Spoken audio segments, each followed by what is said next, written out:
अमीरों के चोंचले, बच्चे बढ़ाओ चांद पर बसाओ। किसी ने मेरे से पूछा कि राजन जी, आप जनसंख्या नियंत्रण की बात करते हैं, लेकिन एलन मस्क जो अमेरिकन उद्योगपति हैं, एलन मस्क जैसे कुछ बड़े नाम खुलेआम कह रहे हैं कि आबादी और बढ़ाओ वरना पॉपुलेशन डिक्लाइन आ जाएगा, जनसंख्या में गिरावट आ जाएगी। एलन मस्क ने 7 बच्चे पैदा कर दिए हैं और अब दुनिया को सिखा रहे हैं कि चलो मंगल ग्रह पर बस जाते हैं। जाकर के आंकड़े देख लो। दुनिया के सामने इस समय जो सबसे बड़ी समस्या है ना, उस पर वैज्ञानिक और विशेषज्ञ क्या कह रहे हैं, ये देख लो। व्यापारियों की बात क्यों सुनने लग गए तुम इन मुद्दों पर? 8 अरब की जनसंख्या है अभी विश्व की, और 11-12 अरब से पहले वो स्टेबलाइज्ड होने की नहीं है। और यहां कहा जा रहा है कि बच्चे पैदा करो। एलन मस्क कह रहे हैं नहीं तो दुनिया की आबादी घट जाएगी, और व्यक्तिगत उदाहरण पेश कर रहे हैं। 7 पैदा करके तो देखो। मैंने अपने हिस्से का काम कर दिया, बहुत मेहनत करी है। ऐसे ही तुम सब भी अपने अपने हिस्से की मेहनत करो और साथ बेटा, ये 7 इसीलिए हैं क्योंकि वो 7 अफोर्ड कर सकते हैं, और कोई बात नहीं है। और ये जो दुनिया के एकदम अमीर लोग हैं ना, उनमें अभी भी ये चलन ही बना हुआ है। एक जेफ बेजोस हैं, अमेरिकन उद्योगपति हैं। मैं समझता हूं मेरे ख्याल से उनके 4 बच्चे हैं। रिचर्ड बेंसन ब्रिटिश संगीतकार हैं, उनके भी 3 या 4 बच्चे हैं। पश्चिमी देशों में जो संख्या वृद्धि की दर बहुत कम हो गई है, या कहीं कहीं पर तो नेगेटिव भी हो गई है, उसकी वजह यह नहीं है कि उन्हें पृथ्वी का इतना ख्याल है कि वो बच्चे नहीं पैदा कर रहे हैं। हां, बात यह है कि अनअफोर्डेबल मतलब पहुंच के बाहर है, बहुत महंगा हो गया है। तो जिनके पास पैसा है वो कह रहे हैं देखो, जैसे मैं 7 महल रख सकता हूं, 7 बीवियां रख सकता हूं, मैं अफोर्ड कर सकता हूं ना, तो मैं 7 बच्चे भी रख सकता हूं। तुम थोड़ी अफोर्ड कर सकते हो गरीब लोगों। वो अपने देश के गरीब लोगों की बात कर रहे हैं, ऐसे बोलते हैं वो। फिर जो बहुत गरीब देश हो जाते हैं, वहां वो अफोर्ड वगैरह का ख्याल ही नहीं रखते। वो कहते हैं अजी हटाओ, जितने बच्चे उसके दुने हाथ, जितने बच्चे होंगे मुंह तो उतने ही होंगे। अगर मान लो जैसे कोई बहुत गरीब देश है अफ्रीका का, उसको ले लो, तो कहते हैं 7 बच्चे होंगे तो मुंह तो 7 ही होंगे, हाथ 14 होंगे। तो कमाने वाले 14 हाथ भी तो आ गए। ये उनका तर्क रहता है, मूर्खतापूर्ण तर्क है, पर यह गरीब देशों का तर्क रहता है बहुत सारे बच्चे पैदा करने के लिए। और जो एकदम अमीर हो गए, उनका तर्क यह रहता है कि हमारे पास पैसा है, हम बच्चे क्यों ना पैदा करें। जब हमारी हर चीज नॉर्मल लोगों से ज्यादा है, तो हमारे बच्चे भी ज्यादा होंगे। अब कोई पूछने आता है कि इतने बच्चे क्यों पैदा कर दिए, तो मुंह छुपाने के लिए कुछ तो तर्क देना है ना। तो उन्होंने तर्क ये दिया कि दुनिया की आबादी कम होने की आशंका है, तो इसीलिए हम बहुत सारे बच्चे पैदा कर रहे हैं, एक के बाद एक, 3-4 बीवियां करी हैं, 7-8 बच्चे करे हैं, ताकि दुनिया की आबादी कहीं कम ना हो जाए। और मैं कह रहा हूं कि वैज्ञानिकों और विशेषज्ञों से जाकर के पूछो वो तुमको बताएंगे कि पृथ्वी अब नहीं उठा सकती एक भी अतिरिक्त आदमी का बोझ। जितने हो उतने ही बहुत ज्यादा हो, इससे भी बहुत बहुत बहुत कम होने चाहिए। लोग कहते हैं कि आबादी ज्यादा है, अभी भी जंगल इतने सारे हैं और खाली जगहें बहुत सारी हैं। बाबा, आबादी ज्यादा इससे नहीं मानी जाती कि लोगों को खड़े होने को या बैठने को जगह है या नहीं है। बात रिसोर्सेज की होती है। मैं कहीं पर पढ़ रहा था, कोई कह रहा था कि नहीं नहीं, पृथ्वी, अर्थ है ना, अर्थ ओवर पॉपुलेटेड, मतलब अत्यधिक आबादी तो है ही नहीं, क्योंकि जो पूरा लैंड मॉस मतलब भूमि का द्रव्यमान है उसका मुश्किल से 5% अभी भी पॉपुलेटेड आबादी ग्रस्त है। बाकी तो 95% अभी भी खाली है ना। तो ओवर पॉपुलेटेड कैसे हो सकती है? ये पढ़े लिखे लोग इतनी मूर्खता के तर्क देते हैं। बात रिसोर्सेज की होती है, संसाधनों की होती है। ये 800 करोड़ लोग जितने रिसोर्सेज मांग रहे हैं, बिजली मांग रहे हैं, पानी मांग रहे हैं, खाना मांग रहे हैं, वो पृथ्वी के पास उपलब्ध नहीं है। इसीलिए पृथ्वी ओवर पॉपुलेटेड मानी जाती है।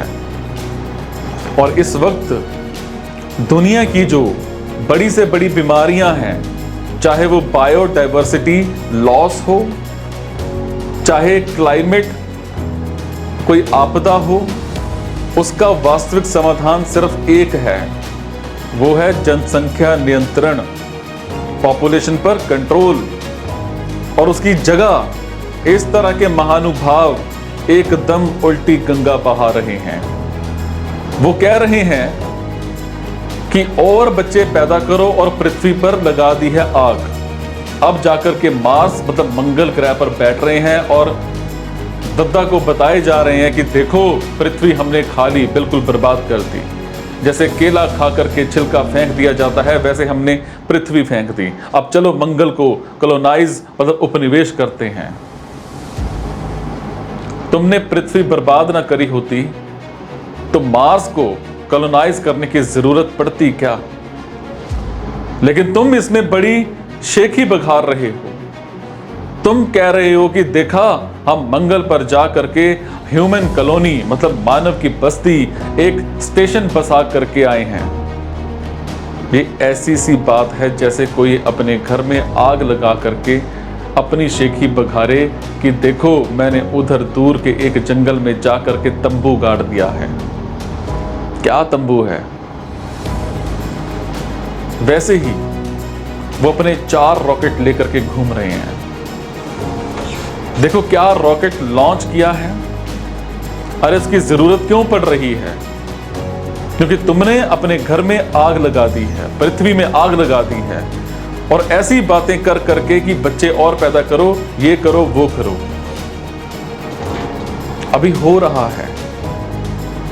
अपनी लेविश लाइफस्टाइल दिखा करके तुम सबको कह रहे हो कि इतना कंजम्पशन करो जितना हम करते हैं, और अपने 7 बच्चे दिखाकर तुम लोगों से कह रहे हो कि इतने बच्चे पैदा करो जितने पैदा हम करते हैं। इन दोनों बातों को बिल्कुल ध्यान से समझिए।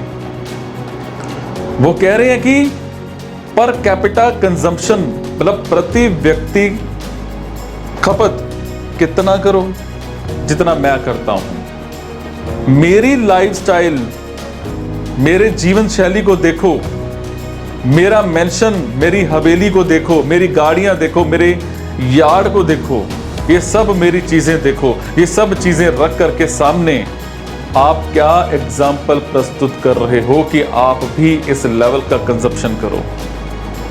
और मेरे 7 बच्चे हैं, तुम 7 बच्चे करो। अब ये देखो कि इस तरह का कंजप्शन पर कैपिटा, इस तरह का भोग, उपभोग, और उसको तुम गुणा करो इस तरह की आबादी से जिसमें 7-7 बच्चे पैदा किए जा रहे हैं। तुम्हें क्या मिल रहा है? तुम्हें ट्रेजेडी मिल रही है, त्रासदी मिल रही है। समझ में आ रही है बात? वो कह रहे हैं कि पहले तो लोग ज्यादा हों, जैसे मैंने इतने सारे लोग पैदा कर दिए और जो लोग हों वो मेरी ही तरह एक लेविश लाइफ स्टाइल जिए जैसे मैं कंजम्पशन करता हूं, क्योंकि लेविश लाइफ स्टाइल का और तो कोई मतलब ही नहीं होता है कंजम्पशन। तो जितना मैं कंजम्पशन करता हूं, तुम सब गरीब लोगों देखो तुम भी उतना ही कंजम्पशन करो, वैसे बोलते हैं। मैं एक आदर्श प्रस्तुत कर रहा हूं, मैं एक रोल मॉडल हूं, मैं एग्जाम्पल सेट कर रहा हूं और मेरी तरह 7-7 बच्चे हों। अब तुम बताओ इसके बाद ये पृथ्वी बचेगी? कोई और रास्ता रहेगा ही नहीं इसके अलावा कि जाओ वहां मार्स पर जाओ, मंगल ग्रह पर जाओ, वीनस पर जाओ, शुक्र ग्रह पर जाओ, जुपिटर जाओ, किसी और गैलेक्सी आकाशगंगा में जाओ और जाके मर जाओ। गरीबों के लिए तो यही रहेगा ना कि जाओ और मर जाओ। कितने लोग जाएंगे वहां पर? अभी ये मेरे ख्याल से रिचर्ड ब्रांसन एक उद्योगपति ही थे ना, जो फिर से बोल रहे थे कि मैं स्पेस की यात्रा करके आया हूं। स्पेस की कोई नहीं यात्रा थी, वो वायुमंडल से जरा सा बाहर निकले, ऐसे छूकर आ गए, बोले स्पेस घूम आए। कितने लोग अफोर्ड कर सकते हैं वो चीज?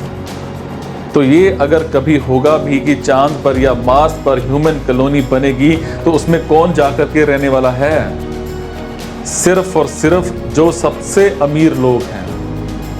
अमीर में भी बिलियनियर्स, मल्टी बिलियनियर्स, और गरीबों को यहां क्लाइमेट कैटास्ट्रॉफी में तपता और मरता छोड़ जाना, ये तैयारियां चल रही हैं। और ये आज के जवान लोगों के आदर्श हैं, रोल मॉडल हैं।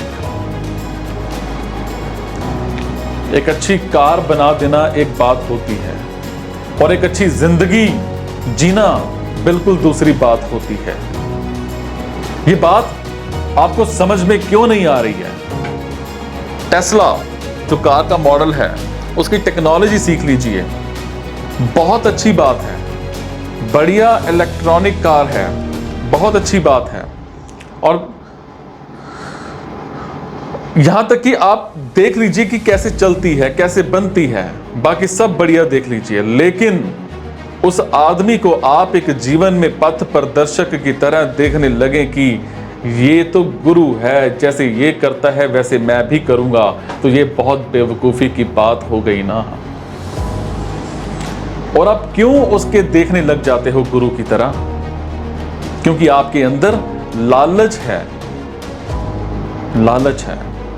जैसे इसके पास बिलियंस हैं, काश मेरे पास भी बिलियंस होते।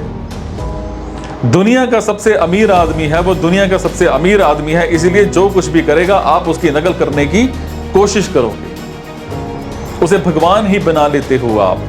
उसने 3 शादियां करी हैं, मैं भी 3 शादियां करूंगा। 7 बच्चे करे हैं, मैं भी 7 बच्चे करूंगा। उसे कुछ भी पसंद हो सकता है, तुम सब कुछ करोगे। अगर उसे मगरमच्छ खाना पसंद है तो क्या तुम भी मगरमच्छ खाओगे? फिर एक आदमी मेरे से प्रश्न करने लगा कि आपकी सारी बातें सुनी, पहले भी सुनी हैं, ये बुक्स भी बहुत सारी पढ़ चुके हैं हम, काफी टाइम से बुक्स भी पढ़ता आ रहा हूं, तो मेरी जिंदगी में तथ्य ये है कि जब ऐसे लोग सामने आ जाते हैं, कहीं ना कहीं आप इंफीरियर फील करने लगते हैं।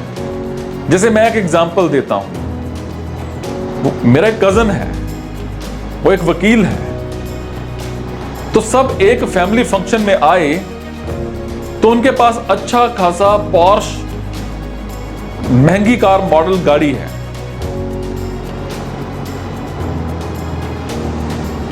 समझ पा रहे हैं? और यहां तक कि अच्छा खासा मतलब पॉर्श है उसके पास, और मुझे पता है गलत तरीके से कमाया है, इतने कम समय में नहीं कमा सकते, बाकी कुछ पुश्तैनी भी है। तो लग के सारे लोग उनके आसपास इकट्ठा हो जाते हैं, उनका अच्छा लाइफस्टाइल देख करके।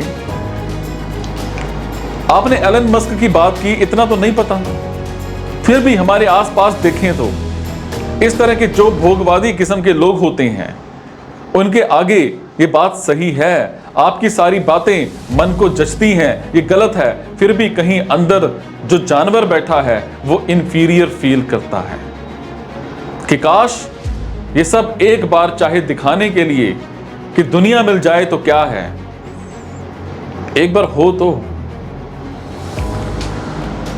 मेरा जवाब था, जी इसका कोई इलाज नहीं है ना। अगर तुम जानवर ही हो तो इसका कोई इलाज नहीं है। इसका इलाज तो सिर्फ तभी है जब ऊंची चेतना के इंसान बन पाओ, और उसके लिए तुमको आना होगा वेदांत की ओर, उपनिषदों की ओर, और कोई तरीका नहीं है। वरना ये जो बात है चकाचौंध में फंसने की, हीन भावना में फंसने की, ईर्ष्या में फंसने की, ये सब तो एक छोटे बच्चे में भी होती है।